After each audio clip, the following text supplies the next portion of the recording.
سلام علیکم، روز همگی بخیر. متاسفانه به نزدیک شدن انتخابات پرزیدنتی ترکیه در منطقه های استانبول رید گذرانده‌اند. این رید درباره جمع نمودن آدمای خارجی، یعنی کسایی که غیر ترک هستند، رفته است. از همه منطقه ها، ای اکسرای، ای بلیکدوز، ای باقچیلار، ای دیگر جاها، همه جا آدم را قپیده برده است. با قپنت کیملیک تا میپرسند، کیملیک نداشته باشه پاسپورت میپرسند.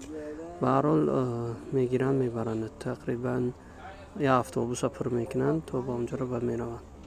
جایی که میبرند توزلان اون خیلی دورتره، یا 2 ساعت فرق داره. ای پیشی مرکز استانبول. اینجا نمیدونم چیه، اما در اینجا همون کسایی که به پراپیسکاوچیان هم را نگهداری میکنند. از پیشت که دست میگیرند معلوم میکنند که آدم توری یا که ناتوری.